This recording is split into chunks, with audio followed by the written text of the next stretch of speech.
नमस्कार। आकाशवाणी से विश्व दर्पण के साथ मैं फरहत नाज।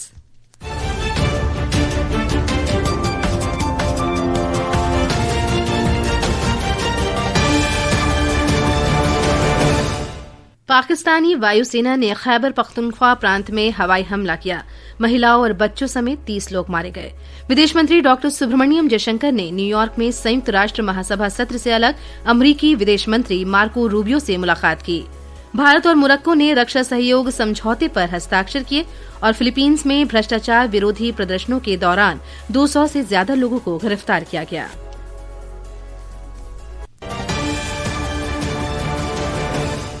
और अब समाचार विस्तार से। पाकिस्तान की वायुसेना ने खैबर पख्तूनख्वा प्रांत में हवाई हमले किए हैं। इस हमले में महिलाओं और बच्चों सहित 30 लोग मारे गए हैं। पाकिस्तानी युद्धक विमान JF-17 ने आज रात लगभग 2 बजे तिराही घाटी में स्थित मतरे दारा गांव में 8 LS-6 बम गिराए। इस कारण कई लोगों की मृत्यु हुई। एक रिपोर्ट। घटनास्थल की झकझोर देने वाली वीडियो और तस्वीरों में बच्चों सहित कई शव दिख रहे हैं। खबरें बताती हैं कि विनाशकारी दृश्यों में घरों और सड़कों पर शवों का ढेर लगा हुआ है। अंतर्राष्ट्रीय मानवाधिकार संगठनों ने इन आरोपों की जांच की मांग की है और नागरिकों की सुरक्षा तथा किसी भी उल्लंघन के लिए जवाबदेही तय करने का आग्रह किया है। पाकिस्तानी सेना और सरकार इस घटना पर चुप है। ये आधिकारिक खामोशी अपने ही नागरिकों पर पाकिस्तान के सशस्त्र बलों की कार्रवाई पर है। पाकिस्तानी सशस्त्र बलों ने खैबर पख्तूनख्वा या बलूचिस्तान में इसी तरह के कृत्य को इससे पहले भी अंजाम दिया है। विश्व दर्पण के लिए वैष्णवी।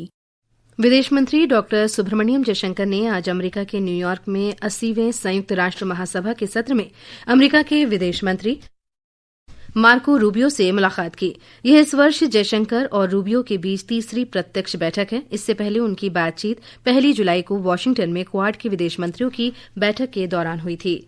मोरक्को के रबात में रक्षा मंत्री राजनाथ सिंह और मोरक्को के रक्षा मंत्री अब्दुल लतीफ लौदी के बीच रक्षा सहयोग पर एक समझौता हुआ।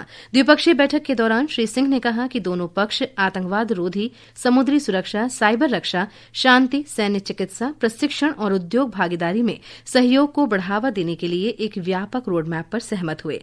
रक्षा मंत्री मोरक्को की 2 दिन की यात्रा पर हैं।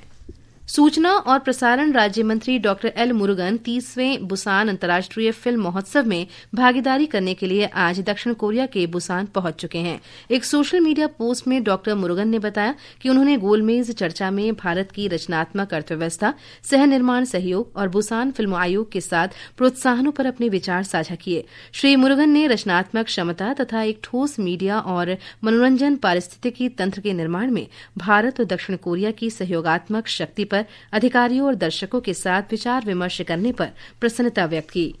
नौसेना प्रमुख एडमिरल दिनेश के त्रिपाठी अपनी 4 दिवसीय श्रीलंका यात्रा पर आज कोलंबो पहुंचे। एडमिरल त्रिपाठी बुधवार को कोलंबो में 12वें गैले संवाद 2025 में शामिल होंगे और इसे संबोधित करेंगे। इससे पहले आज उन्होंने श्रीलंका के सशस्त्र बलों के प्रमुखों और रक्षा सचिव से मुलाकात की। उनका प्रधानमंत्री डॉक्टर हरिणी अमरसूर्य और वरिष्ठ अधिकारियों से रक्षा सहयोग पर चर्चा करने का भी कार्यक्रम है। इसमें समुद्री सुरक्षा, प्रशिक्षण और क्षमता निर्माण पर ध्यान केंद्रित किया जाएगा। भारतीय कृषि अनुसंधान परिषद ने आज नई दिल्ली में कृषि प्रौद्योगिकी में भारत ब्राजील क्रॉस इंक्यूबेशन कार्यक्रम मैत्री 2 के दूसरे संस्करण का शुभारंभ किया। मैत्री 2 सशक्त, नवोन्मेषी और वैश्विक खाद्य सुरक्षा के लिए समावेशी कृषि खाद्य पारिस्थितिकी तंत्र निर्मित करने के लिए भारत और ब्राजील के नवोन्मेषकों के बीच सह सृजन के लिए एक 2 तरफा शिक्षण मंत्र है। ये कार्यक्रम लचीली खाद्य प्रणाली निर्मित करने और दोनों देशों के नवोन्मेषकों, स्टार्टअप्स और संस्थानों को एक साथ लाने में सहायक होगा। इसका उद्देश्य इंक्यूबेटर संपर्कों को मजबूत करना, श्रेष्ठ प्रथाओं का आदान प्रदान करना, सह इंक्यूबेशन को बढ़ावा देना तथा टिकाऊ कृषि, मूल्य श्रृंखला विकास और द्विपक्षीय सहयोग में नए अवसरों के द्वार खोलना है। ये आकाशवाणी से आप सुन रहे हैं विश्व दर्पण। फिलीपींस में भ्रष्टाचार रोधी विरोध प्रदर्शन के दौरान कुल 216 व्यक्तियों को गिरफ्तार किया गया। फिलीपीन के गृह सचिव जोआनिटो विक्टर रमूला ने कहा कि 127 लोगों और 89 किशोरों को हिरासत में ले लिया गया है। स्वास्थ्य विभाग ने यह भी कहा कि संघर्ष के दौरान एक व्यक्ति की मृत्यु हो गई है। रविवार को व्यापक भ्रष्टाचार पर अपनी अप्रसन्नता व्यक्त करने के लिए हजारों फिलीपीन निवासी मनीला और देश के अन्य हिस्सों में सड़कों पर उतर आए। जुलाई महीने में फिलीपीन के राष्ट्रपति फर्डिनेंड रामडुलेज मार्कोस गुतेरस ने पहली बार बाढ़ नियंत्रण परियोजनाओं में भ्रष्टाचार घोटाले के बारे में बात की थी। दक्षिणी लेबनान के बिंट जबल शहर में कल हुए इजराइल के एक ड्रोन हमले में 3 बच्चों सहित 5 लोग मारे गए। लेबनान की आधिकारिक समाचार एजेंसी के अनुसार हमले में एक मोटरसाइकिल और एक वाहन को निशाना बनाया गया, जिसमें 2 अन्य घायल हो गए। इजराइल ने बताया कि हमले में हिजबुल्लाह समूह का एक सदस्य भी मारा गया। इजराइल अक्सर दक्षिणी लेबनान में हिजबुल्लाह के ठिकानों को निशाना बनाता है और ये दावा करता है कि वह ईरान समर्थित समूह को इजराइल के साथ युद्ध के बाद अपनी सैन्य शक्ति का पुनर्निर्माण करने से रोकने की कोशिश कर रहा है। बांग्लादेश में डेंगू की स्थिति खतरनाक स्तर तक पहुंच गई है। स्वास्थ्य अधिकारियों ने एक ही दिन में 12 लोगों की मृत्यु की पुष्टि की है। उन्होंने कहा कि इस वर्ष अब तक की ये सबसे अधिक मृतकों की संख्या है। एक रिपोर्ट।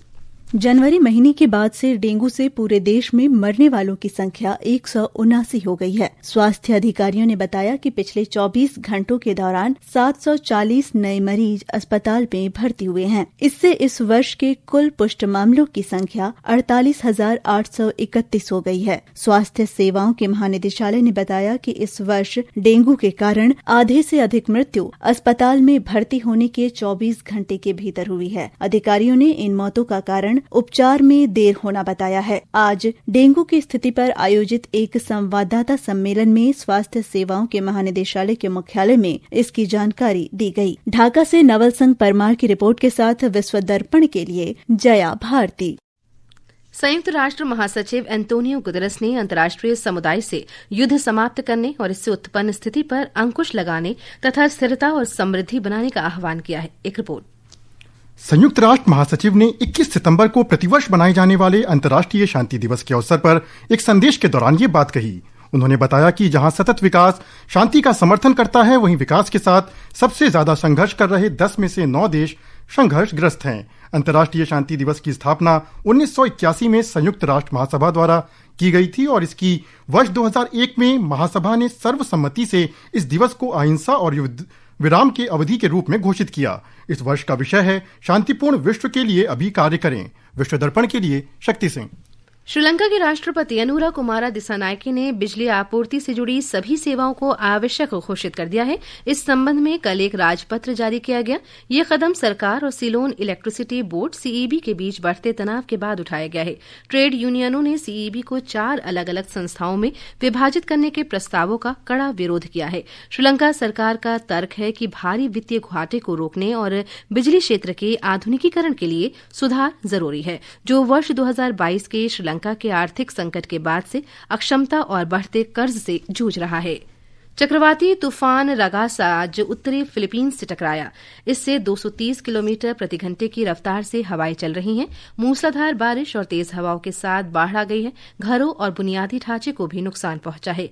खराब मौसम के कारण 10,000 से ज्यादा लोगों को सुरक्षित स्थानों पर पहुंचाया गया है। बाढ़ के बढ़ते पानी के कारण राहत कार्य भी प्रभावित हुआ है। राजधानी के स्कूलों और सरकारी कार्यालयों को बंद कर दिया गया है। कई नौका सेवाओं को भी निलंबित करना पड़ा। चीन के ग्वांगडोंग प्रांत में निवासियों को भयावह आंधी की चेतावनी दी गई है।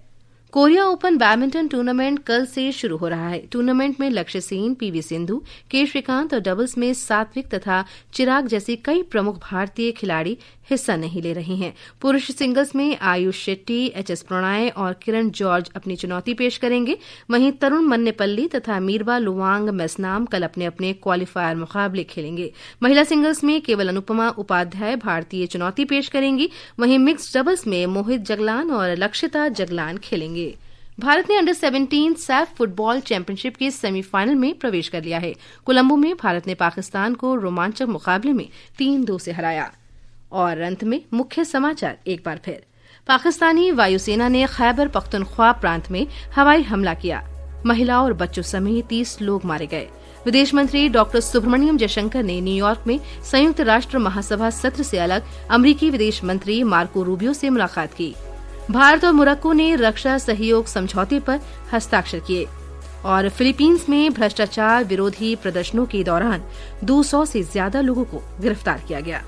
इसके साथ ही विश्व दर्पण का ये अंक समाप्त हुआ। नमस्कार।